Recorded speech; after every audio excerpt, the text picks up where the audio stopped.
Barn of a farm, right in the middle of a swamp. There ain't any charm in our little farm, right in the middle of a swamp. It was holiday time for me again for a week this month, so I needed something quick and fun. Something unlike Shamu's deep sea adventures. Great! You found the cracking crystal. Oh, shut up, Horatio. Something engaging, something thought-provoking. A real tour de force of intellectual... Who the hell are you? Super Farm, hmm? Ooh, will this be a deep allegorical story like George Orwell's Animal Farm? Who am I kidding? I mean, look at this thing. If you're a collector, you know this is the game you only buy because it's obscure. You take it home, you put it on the shelf and forget it exists. Unless you have a stupid review show, you dig it out several months down the line and then sadden yourself remembering that you own it. Brought to us in 2003 by Azobo Studio. Who? Oh. Well, it's good to see them still around. Going from Super Farm to the Crew series is quite a journey. Wait, is this another developer's first? Wow, really? Let me guess, this is a European-only exclusive too. Oh, god damn it! I don't plan this, I swear. I suppose these factors come with the territory. So what wonderful gem has the rest of the world missed out on? How have Azobo Studio blessed us with their first outing? Why am I stalling by asking these questions? Okay, I'll stop. Let's look at Super Farm.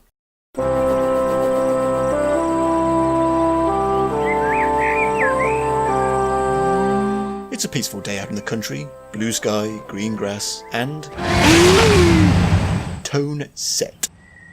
The animals of, Super Farm. Oh, that is the actual name of the farm. The animals are up to something involving drawing straws.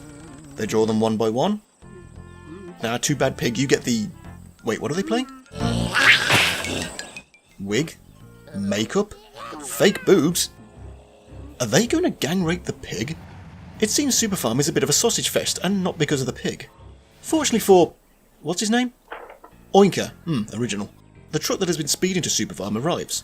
Moving to Super Farm, or just visiting, that's not very clear, is Pamela. Speaking of fake boobs, Gia wonder who she's based on. The other's attention is immediately focused on her because... yeah. So how will Oinker, Sketch, Cooper and Chop Fu do to gain Pamela's affections? With a series of 4-player based battles, minigames and challenges. Down Mississippi, as you all know, that's where I was named. Super Farm is a wacky Looney Tunes-esque party game, best played with friends. Friendizer? But it can be played solo. There are actually 10 characters in all, but let's stick to the original 4 because screw unlocking the others. We have the fast but weak one, the slow but strong one, the balanced one, and the specialised one. You know, the stats that every character set in every multiplayer game has ever. There's no coherent dialogue, they don't really talk to each other. More just make sounds of expression akin to the early LEGO games. When in battle, they have a very small selection of voice clips which you will hear over and over and over again.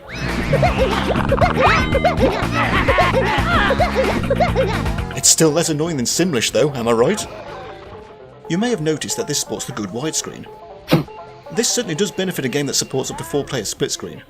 Playing 4-player wasn't easy back in the day on a tiny 14-inch 4x3 TV, so thank you widescreen for adding much needed additional screen real estate. The idea is very predictably simple. Defeat your opponents by injuring or incapacitating them in a variety of cartoonish ways. Hit them with a shovel, drop an anvil on their head, throw cow shit at them, bombs, mines, eggs, beans to make you fart. You know, all that mature stuff, to collect teeth, molars to be exact. Worryingly, when collecting them it makes a swallowing sound effect. Don't eat the teeth! This game raises so many questions. I don't know how it performs with 4-player, but single player runs very nicely and controls rather well. And Azobo Studio has graced us with a camera that doesn't blow ass. It stays a good distance from everything, circling the play area, keeping your character in shot.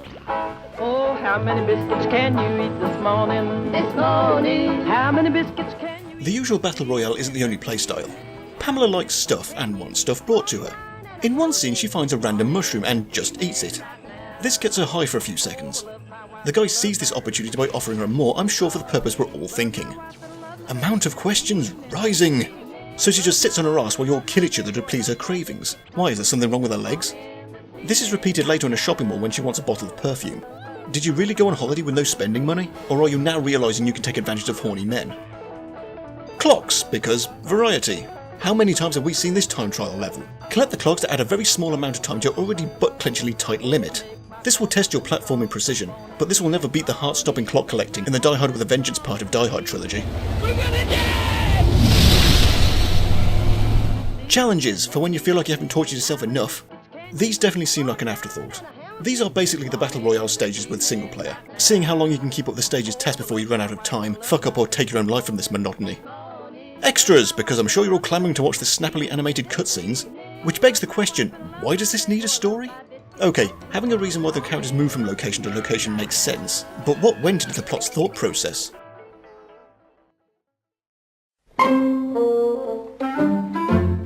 Okay, we have a basic premise for our brawler game. Now we need a story to motivate our characters to move from stage to stage. Any ideas? Road trip? No, that's lazy and lame. One of the characters get kidnapped and the rest have to rescue them? No, then it'll be down one character. Think it through, dumbass. Isn't this the same skit from the Whiplash review? Shut up, no it isn't. We're totally not reusing assets, Jenkins. Didn't I fire you? Okay, how about the guys are lonely and horny? Uh-huh. They almost gang rape Oinker. I'm weirdly okay with this, continue. A sexy turkey chick shows up. My thoughts exactly.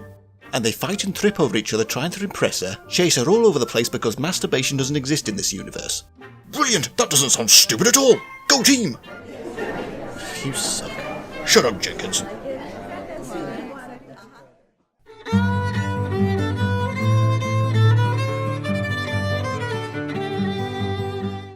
Despite its bizarre presentation and rather questionable character motivations, Super Farm is okay.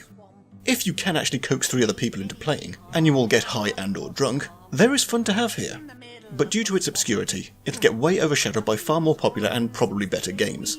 If a friend pulls out a couple of options for a night of brawling, what's most likely to be chosen? Super Farm or Smash Brothers? Not a bad first outing for a Zobo, it's functional and it runs and controls great. I would call this stupid, but that's clearly the point, but it's not stupid in a bad way. Not a terrible game, it's decent for this genre, and if you think so, you may be the only one, playing alone like me with 3 empty multi-tap ports. We're miserable, so miserable, down on Misery Farm.